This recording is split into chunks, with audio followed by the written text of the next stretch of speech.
jangan mengkerdilkan Islam dengan mengatakan Islam itu agama Arab.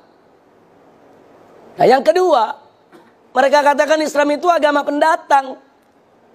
Tunggu dulu kalau kita mau bicara soal pendatang. Islam itu agama dari Allah. Bumi ini ciptaan Allah. Bumi ini milik Allah. Sehingga dimanapun Islam itu hadir di atas muka bumi ini, Islam tidak pernah menjadi pendatang. Islam akan selalu menjadi pribumi di bumi manapun milik Allah Subhanahu wa ta'ala.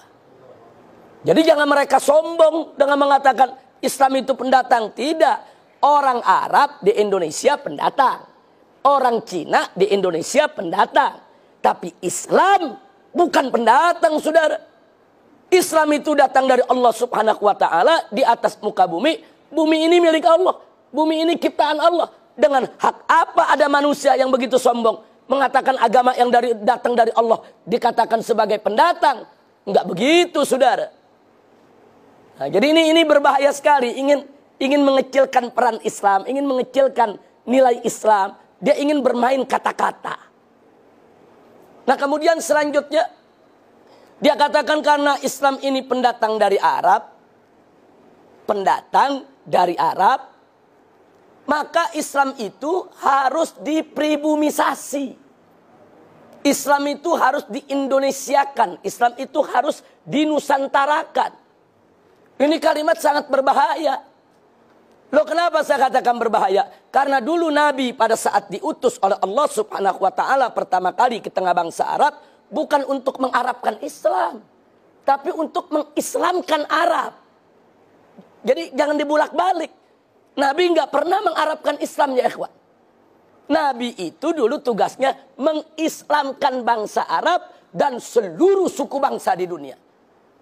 Jadi dulu Nabi mengislamkan Arab, bukan mengarabkan Islam. Nah, jadi kelompok mereka ini yang menyebut dirinya sebagai Islam Nusantara memutarbalikkan persoalan, dan ini sangat berbahaya. Baik, sekarang mari kita lihat.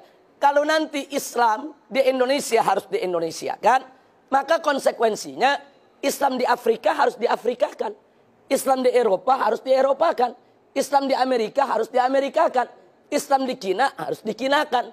Islam di India harus di-Indiakan. Naif betul. Kok bisa begitu rendah sekali Islam?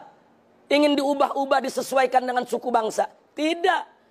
Dulu Nabi alaihi salatu wassalam dan para sahabatnya radhiyallahu ta'ala anhum, dan para tabi'in, para tabi'in, serta ulama yang datang setelah mereka, saudara, mereka berjuang menyebarluaskan Islam. Mereka Islamkan Arab, Islamkan Persia, Islamkan India, Islamkan Cina, Islamkan Amerika, Islamkan Eropa, Islamkan Afrika, dan mengislamkan Nusantara. Wali Songo dulu ketika berdakwah di tanah Jawa, Wali Songo nggak pernah menjawabkan Islam. Wali Songo nggak pernah menusantarakan Islam. Justru Wali Songo mengislamkan tanah Jawa dan mengislamkan Nusantara. Nah ini sengaja saya tekankan karena mereka ingin mengkerdilkan Islam seolah-olah ini cuma urusan orang Arab. Sebetulnya yang mereka mau serang bukan Arab, mereka mau serang Islam. Arab ini cuma perantara saja, ya.